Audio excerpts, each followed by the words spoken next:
तो दोस्तों आज का एपिसोड बड़ा ही कमाल का होगा क्योंकि पिछले एपिसोड में लिन जो यहाँ पर जेनरन को नहीं हरा पाया था, आज वो पूरी भड़ास निकालेगा ताकि कैसे भी करके वो जेनरन को हरा सके। तो देखना इंटरेस्टिंग होगा कि वो हरा पाता है या नहीं पाता है। तो जैसा कि हमने पिछले एपिसोड में देखा था, कंपटीशन शुरू हो गया था जिसमें सभी डिसाइपल की एक दूसरे से फाइट होने वाली है। सबसे पहली फाइट यहाँ पर शैनला तो सबसे पहले अपना यहाँ पर जो राउंड खेलता वो बड़ी आसानी के साथ वहाँ पर जीत चुका था। सभी को पता ही था कि ये तो अपना राउंड जीतेगा क्योंकि इसे हराना इतना इजी काम नहीं है। इसके बाद बारी आई थी वहाँ पर जेनरन की। उसे देखते साथ ही सारे लोग हैरान रह गए थे कि इसके पास तो स्वॉर्ड भी नहीं है, ये फिर भी यहाँ पर कंपटीशन लड़ने कैसे आया। लेकिन तब बंदरों ने लाकर जेनरन को उसकी स्वॉर्ड दे दी थी। इस चीज को देखकर हान ने वहाँ पर अपने भाई को बुला लिया था ताकि वो सबके सामने बेइज्जत करते हुए जेनरन को हरा सके। जिसके बाद यहाँ से ये एपिसोड शुरू होता है। तो इस एपिसोड की शुरुआत में हान के भाई लिन ने एक बहुत ही ज्यादा स्ट्रॉन्ग वाला अटैक यहाँ पर सीधा जेनरन के ऊपर कर दिया था ताकि वो जो उसकी स्वॉर्ड है फ्लाइंग वाली वो सीधा जेनरन के आर पार हो जाए। लेकिन जेनरन ने वहाँ पर कुछ भी नहीं किया था, बस वो अपनी ओल्ड मास्टर की स्वॉर्ड को सामने रख देता है, जिस वजह से लिन की स्वॉर्ड वहाँ पर जिस पत्थर के ऊपर जेनरन खड़ा था उसके अंदर जाकर फंस जाती है। वहाँ पर खड़े जितने भी लोग थे उन्हें यकीन ही नहीं होता कि नहीं, ऐसा नहीं हो सकता। लिन का ये जो अटैक था वो बहुत ही ज्यादा फास्ट और काफी ज्यादा स्ट्रॉन्ग था। तो यहाँ पर जेनरन बिना हिले उसके अटैक को कैसे रोक सकता है। सभी पीक के मास्टर, बाकी सेट के मास्टर भी हैरान तो थे ही, साथ ही साथ लिन भी पगला चुका था कि नहीं, ये तो बिल्कुल इम्पॉसिबल है। अपनी लाइफ में मैंने जब भी इस वाले अटैक को किया है तो कितने भी बड़े से बड़ा दुश्मन मेरा क्यों ना हो, वो इस अटैक को नहीं झेल पाया। लेकिन इस जेनरन को देखो तो ये तो यहाँ पर अपनी पलक तक नहीं झपकाया और इसने मेरे अटैक को आसानी से रोक लिया। बस बहुत हो गया, लगता है मुझे अपने एक्सट्रीम पे जाना पड़ेगा इस जेनरन को हराने के लिए। इसके बाद वो वहाँ पर अपनी स्वॉर्ड टेक्निक को हटाकर अपनी स्पिरिचुअल पावर का इस्तेमाल करने लगता है। उसने वहाँ पर अपनी पावर का इस्तेमाल करते हुए एक ड्रैगन स्पिरिट को समन कर लिया था जो कि पूरी तरह से फायर से बना होता है। फायर ड्रैगन यहाँ पर आ चुका था जो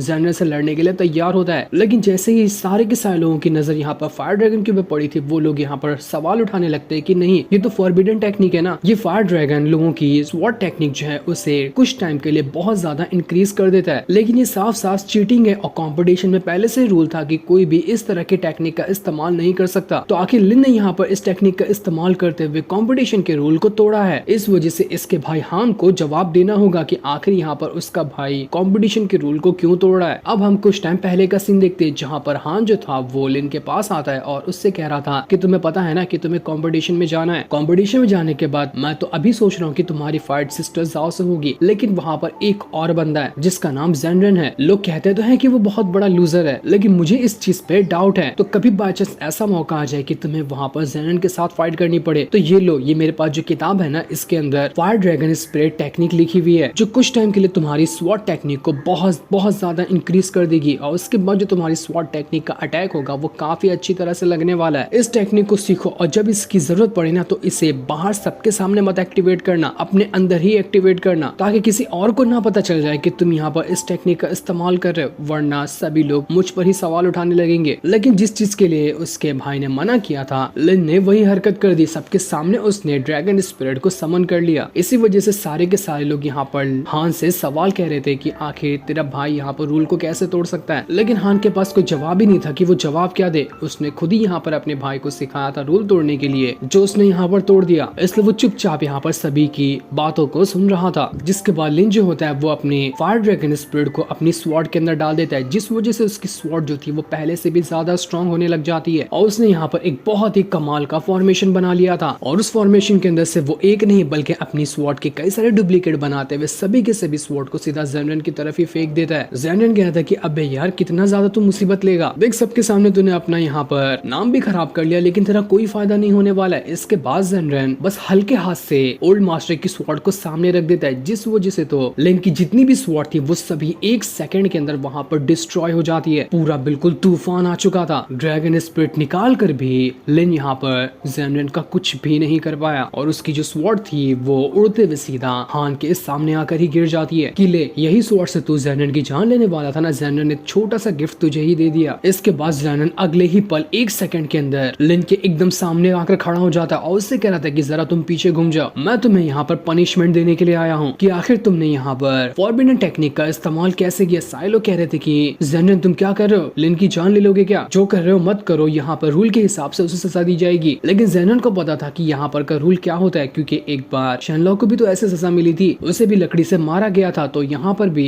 जेनरन जेनन अपनी ओल्ड मास्टर की स्वॉर्ड से लिन को मारता है ताकि कोई और उसे सजा ना दे। बहुत ही हल्की सी और बहुत ही मामूली सी सजा यहाँ पर जेनन ने लिन को दी थी। इतनी फॉरबिडन टेक्निक इस्तेमाल करने की वजह से लिन समझ चुका था कि जो मेरे सामने बंदा खड़ा है ना, उसका दिल एकदम साफ है। मैंने यहाँ पर उसकी जान लेने की कोशिश की, लेकिन तब भी ये मुझे इतनी हल्की सी सजा दे रहा है जिससे तो मुझे दर्द भी नहीं हुआ। उसी के साथ साथ इसका जो नॉलेज है ना, मैंने इसके जैसे नॉलेज वाला बंदा आज तक नहीं देखा। वो उससे कहता है कि आखिर तुमने किस तरह से मेरी स्वॉर्ड को यहाँ पर बस 1 सेकंड के अंदर रोक लिया, ऐसी खासियत क्या थी तुम्हारे पास? जेनन बताता है कि कोई खासियत नहीं थी, तुम जो स्वॉर्ड चला रहे हो ना, उसे तुम अपनी किसी ढाल की तरह इस्तेमाल कर रहे हो, ना कि किसी हथियार की तरह। तुम सोचते हो कि तुम्हारे पास स्वॉर्ड है जो तुम्हें हर अटैक से बचाकर तुम्हारे दुश्मनों को खत्म कर देगी, लेकिन नहीं, ऐसा नहीं होता। तुम्हें खुद की बॉडी लैंग्वेज और तुम्हारी जो स्वॉर्ड तुम्हारे हाथ में है उसे एक हथियार की तरह समझकर उसे चलाना पड़ता है। तुम स्वॉर्ड को अपनी ही बॉडी का एक पार्ट मानने लगोगे ना, तो अपने आप तुम्हारी स्वॉर्ड बहुत ही अच्छी तरह से चलेगी। लिन बस यहाँ पर जेनन की बातों को सुन रहा था, क्योंकि इस तरह का ज्ञान उसने कभी किसी मास्टर के मुंह से भी नहीं सुना था। वो समझ जाता है कि जितना भी लोग कह रहे थे जेनन के बारे में कि ये लूजर है, मैं मान ही नहीं सकता कि ये कोई लूजर होगा। इसकी नॉलेज किसी मास्टर से भी बहुत ज्यादा आगे है। इसलिए वो सीधा सीधा जेनन के सामने ग्रीट करते हुए कहता है कि सीनियर, मुझसे बहुत बड़ी गलती हो गई जो मैं यहाँ पर आपके साथ फाइट करने के लिए। आपका बहुत बहुत शुक्रिया जो आपने यहाँ पर मेरी जान बख्श दी और मुझे इतना अच्छा लेसन भी दिया। आपका दिया हुआ ये लेसन मैं हमेशा याद रखूंगा। जिसके बाद जेनन अपनी पावर का इस्तेमाल करते हुए लिन की स्वॉर्ड जो दूर फेंका गई थी उसे अपने पास लाता है और उसे वापस से लिन को दे देता है कि जाओ ले जाओ इसे, और जैसा मैंने बताया वैसे ही प्रैक्टिस करना, तुम आगे बहुत जाने वाले हो। मानना पड़ेगा अपने दुश्मनों की भी यहाँ पर जेनन ने बड़े प्यार से मदद कर दी और उसे ज्ञान भी दे दिया। इसके बाद वहाँ पर वो छोटू मास्टर आ जाता है जो पहले भी यहाँ पर जेनन को अपने पीक के अंदर शामिल करना चाहता था। वो जेनन से कहता है कि जेनन, तुमने यहाँ पर ये राउंड तो जीत लिया, तो क्या तुम यहाँ पर मेरे पीक में शामिल होना चाहोगे? मैं हर तरह से जितनी हो सकेगा उतनी तुम्हारी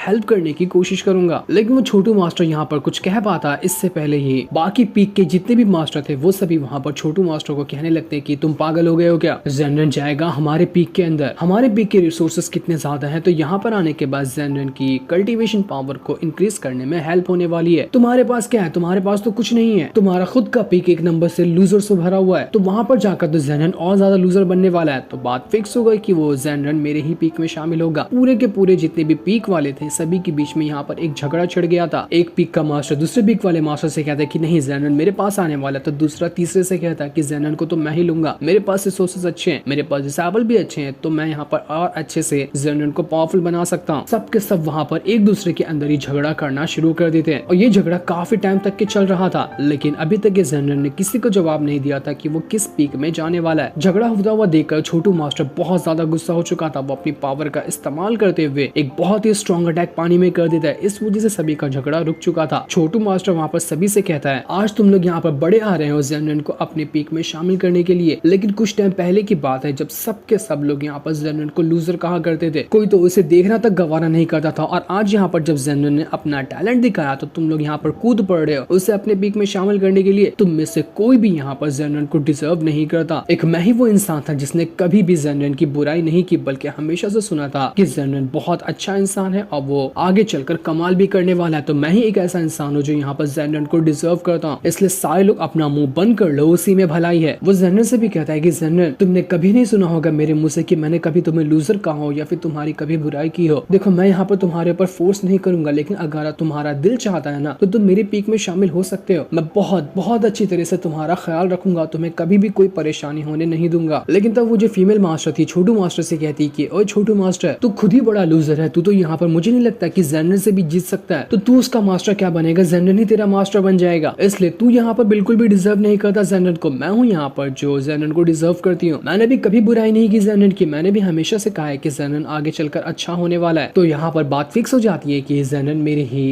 पीक में शामिल होगा। और अगर छोटू मास्टर तुझे कोई आपत्ति है ना तो सीधा सीधा तू यहाँ पर आ और मेरे साथ फाइट कर ले। तू जीता तो जेनन को तू ले जाना और मैं जीती तो जेनन को मैं ले जाऊंगी। क्यों, कैसा लगा मेरा ये ऑफर? तब एक दूसरे पीक का मास्टर वहाँ पर जेनन से कहता है कि जेनन, तुम्हें याद होगा ना कि बहुत पहले की बात है जब मास्टर लू जो थे वो तुम्हारे पास आए थे और शेनलॉ को और तुम दोनों को यहाँ पर इस सेक्ट में शामिल किया था। तो तुम्हें पता है मास्टर लू को भेजने वाला इंसान कोई और नहीं बल्कि मैं ही था। मैंने ही मास्टर लू को लगाया था ताकि वो पूरे के पूरे आसपास के इलाके में जाए और अच्छे टैलेंटेड लोगों को किंशन सेक्ट में शामिल करे। मैंने ही तुम्हें और शेनलॉ को इस सेक्ट में शामिल कराया था। तो मैं भी यहाँ पर तुम्हें फोर्स नहीं कर रहा, लेकिन अगर तुम्हारा दिल चाहता है ना तो तुम मेरे पीक में शामिल हो सकते हो। फीमेल मास्टर उस मास्टर से कहती कि तो क्या मैं अचार डालूं? तुमने बस इन दोनों को को सेक्ट में शामिल किया, उसके बाद कुछ मदद की थी क्या? कुछ नहीं मदद की ना, तो तुम अपनी मुंह बंद ही कर लो। ज़ेनरेन तो मेरे ही पीक में शामिल होने वाला है, बस बात खत्म हो गई। वही दूसरे सेक्ट के जो मास्टर वगैरह थे वो लोग तो यहाँ पर ज़ेनरेन को अपने पीक में शामिल नहीं कर सकते, लेकिन वो ज़ेनरेन की पावर देखकर बहुत ज्यादा इंप्रेस हो चुके थे कि मानना पड़ेगा किंगशन सेक्ट के पास इतने अच्छे टैलेंट है कि वो लोग आपस में ही झगड़ा करते हैं अपने पीक में शामिल करने के लिए। इस ज़ेनरेन की जो स्वॉर्ड स्पीड और स्वॉर्ड एनर्जी है ना, इससे पहले मैंने इतने उम्र के डिसाइपल में कभी नहीं देखी थी। मेरा दिल खुश हो गया यहाँ पर इसकी इतनी अच्छी स्वॉर्ड प्रैक्टिस को देखकर। इसका जो भी मास्टर होगा जिसने इसे सिखाया ना, वो बहुत ही कमाल की चीज होगी। हर एक अटैक इसका पॉइंट टू पॉइंट था, ना एक पॉइंट एक्स्ट्रा था ना एक पॉइंट कम था। जिसकी जहां जरूरत थी उसने उसी तरह से अटैक किया। इतना परफेक्ट होना बहुत ही ज्यादा मुश्किल काम है और काफी ज्यादा मेहनत लगती है इतना ज्यादा स्वॉर्डमैनशिप में परफेक्ट होने के लिए। तब वो जो छोटी बच्ची थी वो अपनी आंटी से कह रही थी कि आंटी सुनो ना, किंगशन सेक्ट में तो टोटल 9 पीक है ना, तो मुझे यहाँ पर जो मास्टर है वो साथ ही क्यों दिखाई दे रहे हैं? बाकी 2 मास्टर कहाँ चले गए? कंपटीशन में तो सबको यहाँ पर आना चाहिए था ना। जिस पर उसकी आंट कहती है कि देखो यहाँ पर 9 पीक हैं और इसके 9 अलग अलग मास्टर हैं, तो जिसमें से 7 यहाँ पर हैं, पर एक है अंडरवर्ल्ड वाला मास्टर जो कि अभी तक यहाँ पर नहीं आया। जब तक कोई जरूरी काम न रहे तब तक ये अंडरवर्ल्ड का मास्टर बाहर नहीं आता है। और उसके बाद बचा आखिरी मास्टर जिसका तो कोई हिसाब ही नहीं, क्योंकि आज से कुछ साल पहले वो यहाँ से हेवन में जा चुका है। इसी वजह से किंगशन सेक्ट का जो आखिरी पीक है ना, जिसका नाम शेनमू पीक है, वो हमेशा से खाली रहता है जब से वहाँ का मास्टर हेवन। तो तुम यहाँ पर ऐसा समझ सकती हो कि यहाँ पर पीक तो 9 है लेकिन मास्टर 8 ही है, एक आखिरी वाला पीक खाली है। और जैसे ही वहाँ का मास्टर हेवन में गया था ना, उसके बाद से ही उस पीक को स्पिरिचुअल पावर की मदद से लॉक कर दिया गया। ना ही उसके अंदर कोई जा सकता है, ना ही कोई वहाँ से आ सकता है। वो पीक पूरी तरह से खाली है, क्योंकि जब वहाँ पर मास्टर पहले रहा भी करते थे ना, तो उन्होंने आज से पहले कभी भी किसी भी डिसाइपल को सेलेक्ट नहीं किया था। एक से बढ़कर एक अच्छे डिसाइपल होते थे, लेकिन उन्होंने कभी भी किसी डिसाइपल को सिलेक्ट किया ही नहीं। जिसके बाद अब बारी वहाँ पर उस बंदे की आती है जो कि ये ऑक्शन का होस्ट था। वो वहाँ पर आने के बाद ज़ेनरेन से कहता है कि अरे ज़ेनरेन, क्यों, क्या कहते हो तुम, मेरे साथ शामिल हो जाओगे क्या?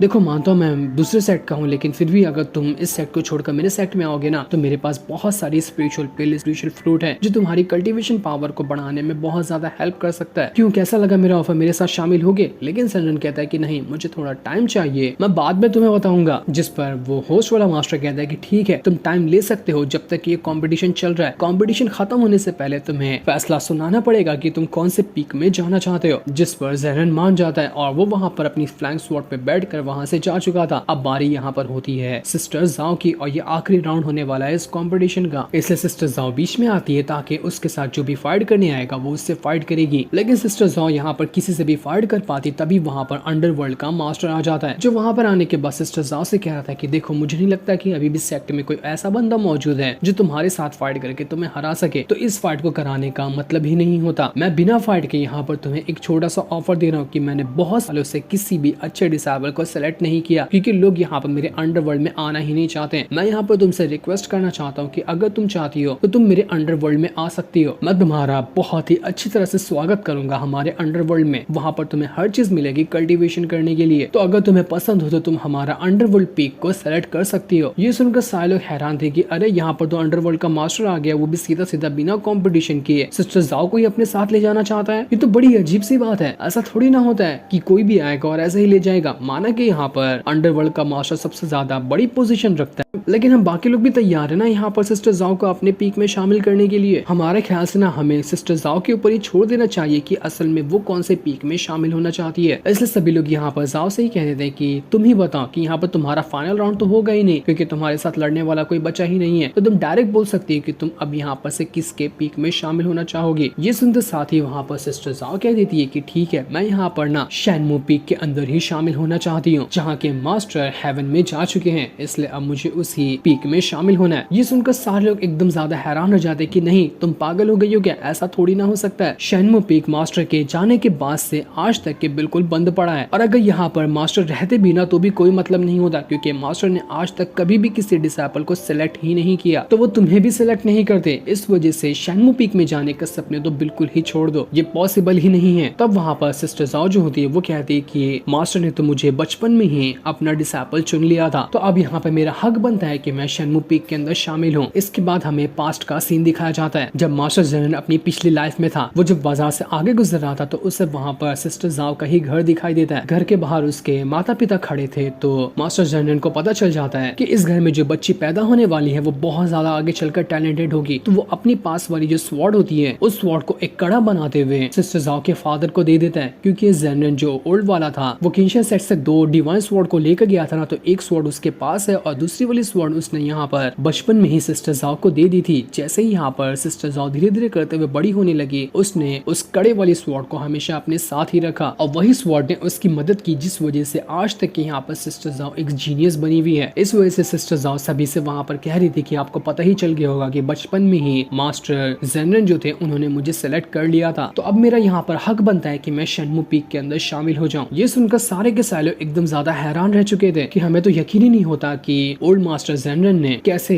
इस सिस्टर जाओ को अपना डिसाइपल चुन लिया, लेकिन अगर चुन लिया है तो हमें यहाँ पर रूल फॉलो करना होगा। अंडरवर्ल्ड का मास्टर कहता है कि अगर तुम यहाँ पर शेनमू पीक के अंदर जाना चाहती हो ना, तो तुम्हें आगे की कल्टीवेशन खुद के दम पे करनी होगी। वहाँ पर कोई मास्टर नहीं है जो तुम्हें सपोर्ट करे। उसी के साथ साथ तुम्हें जो वहाँ पर फॉर्मेशन लगा हुआ है उससे ब्रेक करने के बाद शेनमू पीक के एकदम टॉप पर जाना पड़ेगा। तुम अगर वहाँ पर जा पाती हो तो ठीक है, अगर यहाँ पर तुम उस फॉर्मेशन को क्रॉस करके नहीं जा पाई तो तुम्हें 3 साल तक के पनिशमेंट झेलनी होगी। तुम ये मत सोचना कि शेनमू पीक के बाहर लगा जो फॉर्मेशन है वो उसे तोड़ना इजी काम है, वो बहुत ज्यादा मुश्किल है जो तुम्हारी जान ले सकता है। अभी भी तुम्हारे पास चांस है, तुम शेनमू पीक के अंदर जाने का ख्याल छोड़ दो और मेरे साथ मेरे अंडरवर्ल्ड में चलो। लेकिन सिस्टर जाओ ने डिसाइड कर लिया था कि नहीं, वो शेनमू पीक में जाएगी तो बस उसी के अंदर जाएगी। इस चीज को देखकर तो मास्टर ज़ेनरेन की खुशी का ठिकाना नहीं रहता, क्योंकि वो तो यही सुनना चाह रहा था। उसने ही तो अपनी पिछले लाइफ में इस सिस्टर जाओ को अपनी डिवाइन वाली स्वॉर्ड दी थी। इसके बाद ज़ेनरेन खुद भी वहाँ पर कह देता है कि मैं भी यहाँ पर शेनमू पीक के अंदर ही जाना चाहता हूँ, मैं और सिस्टर जाओ दोनों जाएंगे शेनमू पीक के अंदर। सारे लोग एकदम हैरान थे कि देखो अब ये भी वहाँ पर शेनमू पीक के अंदर ही जा रहा है। 2 जो सबसे खास डिसाइपल थे इस सेट के दोनों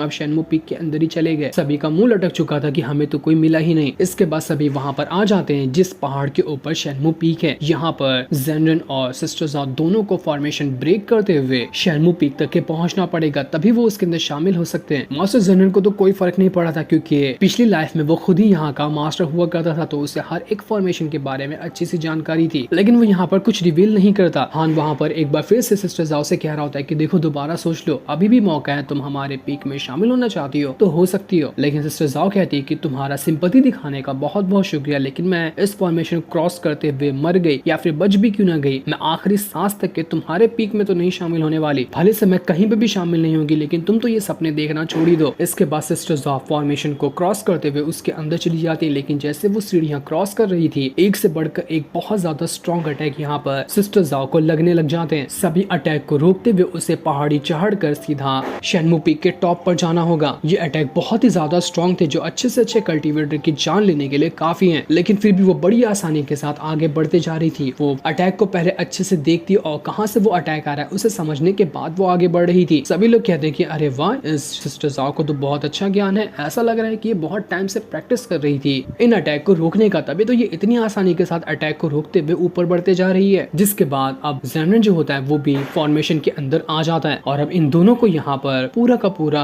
अटैक क्रॉस करते हुए शेनमू पीक के टॉप पर जाना होगा। यही रूल है, और अगर यहाँ पर वो ऊपर नहीं जा पाए तो 2 चीज होगी, या फिर अटैक की वजह से उनकी जान चली जाएगी, और अगर जान नहीं गई तो 3 साल तक के पनिशमेंट लेना पड़ेगा उन लोगों को। लेकिन उन दोनों को कोई फर्क नहीं पड़ा था, वो बड़ी आसानी के साथ सभी अटैक को रोकते हुए शेनमू पीक की तरफ बढ़ना शुरू हो गए थे। सारे लोग सिस्टर जाओ और ज़ेनरेन दोनों को देखकर एकदम हैरान रहते हैं कि ये तो कितनी आसानी से इन अटैक को रोकते हुए ऊपर बढ़ते जा रहे हैं। हमें तो यहाँ से भी समझ नहीं आ रहा कि कैसे इन अटैक को रोका जाता है। मानना पड़ेगा ये दोनों बहुत ही ज्यादा कमाल की चीज है। जो सीन दिखाते हैं ये एपिसोड यहीं पर एंड हो जाता है। Thanks for